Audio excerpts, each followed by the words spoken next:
আমাদের এই দেশে কোনো বিধর্মীদের উপরে কোনোদিন অত্যাচার হয়েছে? হিন্দুদের উপর অত্যাচার হয়েছে? ইহুদি নাসারার উপর অত্যাচার হয়েছে? এই দেশের মুসলমানরা এখনো ভদ্র, এই দেশের ঈমানদার মুসলমানরা ভদ্র বলেই আমরা ঘোষণা দিয়েছি এদেশে হিন্দুদের পূজা হবে, ওলামায়ে কেরামরা মাদ্রাসার ছাত্ররা পাহারা দিবে। ঠিক কিনা জোরে কোন? এরপরেও কেউ যদি তাদেরকে আমাদের বিরুদ্ধে লেলিয়ে দিতে চায়, মনে রাখবেন এদেশের এই সমস্ত চক্রান্ত কোনো মুসলমান মেনে নিতে পারবে না। আমরা বলতে চাই আমরা এখনো এই দেশটাকে শান্তির দেশ হিসেবে দেখতে চাই। সুতরাং বাংলাদেশের পতাকার উপরে কেউ যদি ইসকনের পতাকা উড়িয়ে দেয়, আমাদের এই দেশের মুসলমানদেরকে কেউ যদি উস্কে দেয়, আমরা বলতে চাই এইটার অবশ্যই ফলাফল কোনদিন ভালো হবে না। আমরা দেশের সকলে মিলে একসঙ্গে থাকতে চাই। এদেশ মুসলমানের, এদেশ হিন্দুদের, এদেশ খ্রিস্টানদের, এদেশ প্রত্যেকটা বাংলাদেশের মানুষের। তবে হ্যাঁ, কেউ যদি আমাদেরকে নাড়াচাড়া করতে চায়, আমরা জানিয়ে দিতে চাই 92% মুসলমানের দেশে এই সমস্ত চক্রান্তের তাক ভাঙা জবাব দেওয়া হবে। ভাইয়ের আমার, এ কারণে আপনাদের ইমানের আওয়াজ ইনশাআল্লাহ মরণ পর্যন্ত রাখতে হবে। মনে রাখবেন স্বৈরাচারী বিদায় হলেও তাদের দোসররা এখনো আমাদের ভিতরেই লুকিয়ে আছে। ঠিক কিনা ধরে কর?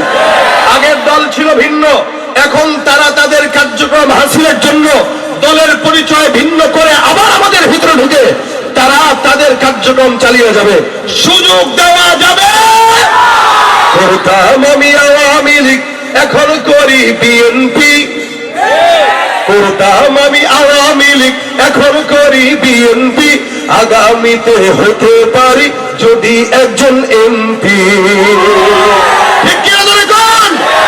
মন্ত্রী হইলে বিদেশে ঘুরিব উড়োজাহাজে চড়ি। 5 স্টারের রেস্টুরেন্টে বলো কেমনে বাংলা করি। মন্ত্রী হইলে, এটা নিয়ত আর কি।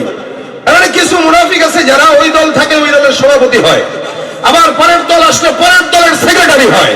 এদের হালত হইল মুদাব্দাবিনা বাইনা যালিক লা ইলাহা ইল্লা ওয়া ইলাহা ইল্লা। দুই নৌকায় পাড়া দেওয়া অবশেষে পা ফাঁকা করে মারা যায়। ঠিক করে ধরে কর। মন্ত্রী হইলে বিদেশে ঘুরিব উড়োজাহাজে চড়ি।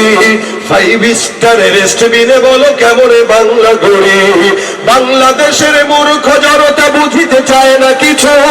দল বদলাই যাহাদের লাগে তাহারাই লাগে পিছু। বাংলাদেশের মূর্খ জনতা বুঝিতে চায় না কিছু। দল বদলাই যাহাদের লাগে তাহারাই লাগে পিছু। পাবি যে তোরা স্বাধীনতার ফল, লুঙ্গিটা ছেড়ে লেংটি। আগামীতে মনে রাখবেন এদের হাতে যদি আবার ক্ষমতা দেন, লেংটি ছাড়া কিচ্ছু কপালে জুটবে না। আমি আবারও বলছি, আগেও বলেছি, ভাইরা আমার, এই দেশের 53-54 বছর স্বাধীনতা, যদিও তারা বলতো এই 53-54 বছরে ক্ষমতার পালাবদল হয়েছে, শান্তি আসে নাই। এক সরকার গিয়েছে আর এক সরকার এসেছে, দুর্নীতিতে বারবার চ্যাম্পিয়ন হয়েছে। সুতরাং মনে রাখবেন, ইসলাম ছাড়া, কোরআন ছাড়া, খেলাফত ছাড়া, শরীয়ত ছাড়া, হুকুমত ছাড়া বাংলার জমিনে কোনোদিন শান্তি আশা করা যায় না। এজন্য ভাইরা আমার, যতদিন থাকবো ইসলামের পক্ষে, দ্বীনের পক্ষে রাজি আছি ইনশাআল্লাহ। কারা কারা রাজি আছে দু হাত তুলে দেখা দেন। নারায়ে তাকবীর। আল্লাহ কবুল করুক, বলেন আমিন। এজন্য হার হালতে